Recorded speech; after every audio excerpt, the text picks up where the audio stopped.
Belajar hikmah dari sebuah cerita. Sebuah keluarga besar mengadakan acara silaturahmi yang rutin diadakan setiap tahun. Suatu ketika acara diadakan di luar kota, sebuah tempat yang cukup jauh dari pusat kota. Acara disepakati dari pukul 9 hingga selesai. Apa yang terjadi? Pada pukul 9 tempat baru diisi oleh keluarga yang mendapat giliran sebagai pelaksana.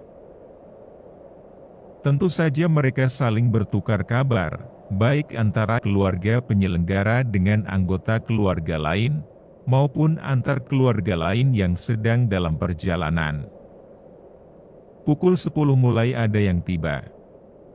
Acara belum dimulai karena harus menunggu keluarga lainnya tiba.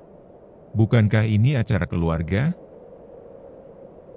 Waktu berjalan dan berlalu. 1 jam kemudian mulai banyak yang tiba. Acara tetap belum dimulai secara resmi karena masih ada yang belum tiba, sedang dalam perjalanan. Namun tak lama, semua anggota keluarga telah tiba, kecuali yang memang telah izin tak bisa hadir. Acara pun secara resmi dimulai. Tentu saja sebuah acara keluarga yang cair dan santai. Kilas balik ke beberapa jam sebelumnya.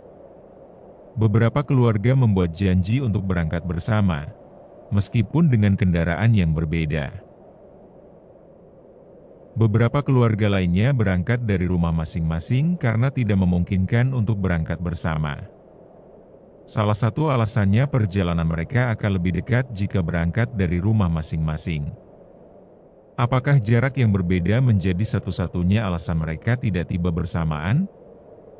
Kata "tidak" adalah jawabannya. Tahukah kalian bahwa yang berangkat dari tempat yang sama dan hampir bersamaan pun memiliki selisih waktu tiba sekitar 30 menit? Apa yang terjadi? Ternyata hari itu lalu lintas sangat padat. Ada kalanya satu kendaraan harus tertahan lampu merah, sementara yang lainnya dapat terus melaju. Dalam situasi seperti itu tentu saja mereka hanya bisa mengikuti arus lalu lintas, sebesar apapun keinginan mereka untuk segera tiba. Ada kalanya pula kendaraan lainnya harus berhenti sejenak karena sesuatu hal ataupun terjebak dalam kemacetan. Beberapa hal tersebut menjadi sebab lain mereka tidak tiba dalam waktu yang bersamaan. Perjalanan tidak selalu dihadapkan pada situasi yang menyenangkan dan lalu lintas yang lancar. Seberapa keras pun kita berteriak, mengoceh, dan mengeluh ketika terjebak dalam kemacetan, tidak akan membuat kita keluar dari situasi itu dengan segera. Tentu saja kita harus bergerak mengikuti arus lalu lintas pada situasi seperti itu. Meskipun perlahan, kita tetap harus bergerak. Ketika kita butuh untuk berhenti, misal untuk ke toilet, beristirahat sejenak, dan sebagainya, berhentilah. Setelah itu lanjutkan kembali perjalanan. Itulah kehidupan kita. Hidup adalah sebuah perjalanan yang tujuan akhirnya adalah kematian.